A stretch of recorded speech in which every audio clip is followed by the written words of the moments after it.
Ashamaa kabajamtoota dhaggeeffattoota keenya hagayya 13 bara 2021 galgala keessaa sa'aatii 3 irratti argamna. Hangafoota dursuun oduu har'aaf qindeeffanne simbiraan geenye waliin tura. Ameerikaan ergama addaa ishee irra deebiin gara Itoophiyaatti erguuf akka adeemtu dhaga'ame. Daandiin guddichi Finfinnee ka'ee Sudaanitti fuulla'u cufamuun himameera. Oromiyaa lixaa bakkeewwan hedduutti tajaajilli niitoorkii intarneetii adda cituu barameera kanneen jedhan hangafoota oduu turanii amma oduu bal'inaan.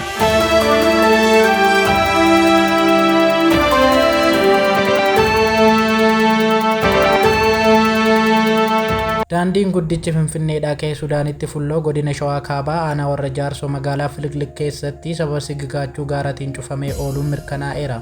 Rakkoo kanas hatamtamaaf furuuf abbaan taayitaa daandiiwwan Itoophiyaa naannoo sanatti argamu jila daandicha suphuu gara sanatti ergee jiraachuu fi hojiin suphaa taasifamaa jiru ammoo xumuramee daandichi tajaajila geejjibaaf yoo banamu miidiyaan kan beeksisu ta'uu himeera.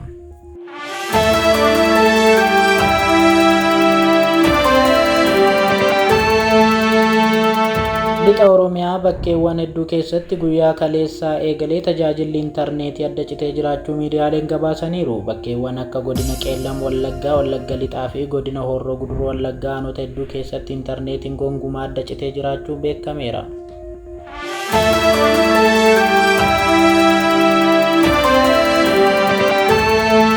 Bulchaan bulchiinsa Ameerikaa Joo Baayiden waraana Itoophiyaa keessatti gaggeeffamaa jiru dhaabsisuuf ergama addaa biyyattiin dhiyeenya gaanfa Afrikaatti muuddirra deebiin gara naannichaa erguufi jedhame. Ministeerri dantaa alaa Ameerikaa ibsa gabaabaa guyyaa kaleessaa baaseen ergamaan addaa biyyattii Jeffrey Feltman hagayya 15 hanga 24tti gara Itoophiyaa, Jabuutii fi biyyoota gamtaa Arabaatti ni imaluu jedhameera. Kaayyoon imala isaaniis Ameerikaan gaanfa Afrikaatti nageenyaa fi tasgabbiin akka jiraatu gahee ishee baachuuf akka ta'e himuun imala kanaan Feltman aangawoota olaanoo biyyoota sadanii arguun akka mari'atu ibsameera.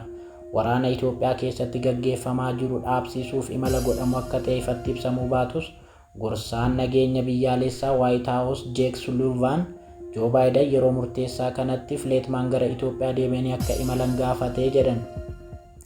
Baha Afrikaatti ergamaan addaa Ameerikaa Jeffrey Feltman daawwannaa yeroo jalqabaaf naannoo Baha Afrikaatti ji'a 3 dura taasisan xumuruun ibsa baasaniin rakkoon Itoophiyaa mudatee jiru tattaaffii hunda hirmaachiseen qofa furama jechuun isaanii kan yaadatamudha.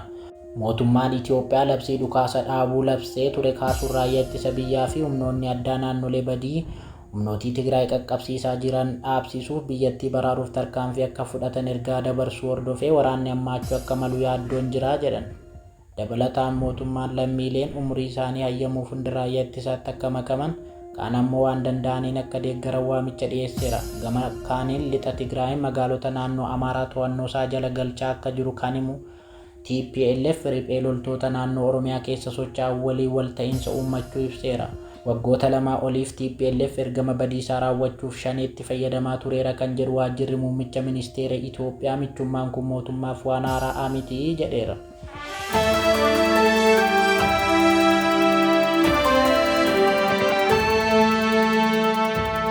Sudaan Omar al-Bashir mana murtii yakkamtoota waraanaa idil-addunyaaf dabarsitee kennuuf akka adeemtu dhaga'ame. Sudaan Omar al-Bashir mana murtii yakkamtoota idil-addunyaaf dabarsitee laachuuf kan murteessite himata yakka waraanaa irratti dhiyaatee wal qabatee akka ta'e ministeerri dantaa alaa Sudaan Maariyaam al-Mahadii miidiyaaleetti himaniiru. Sudaan Omar al-Bashir mana murtii yakkamtoota idil-addunyaaf dabarsitee laachuuf kan murteessite himata yakka waraanaa irratti dhiyaatee wal qabatee akka ta'e ministeerri dantaa alaa Sudaan Maariyaam al-Mahadii miidiyaaleetti himaniiru. Maariyaam al-Mahadii akka jedhanitti Omar al-Bashirii alatti qondaalonni olaanoo yeroo sanaa mana murtii yakkamtoota idil-addunyaatti dabarfamanii akka laataman beeksisan illee yoom akka hojiirra oolu garuu hin ibsine.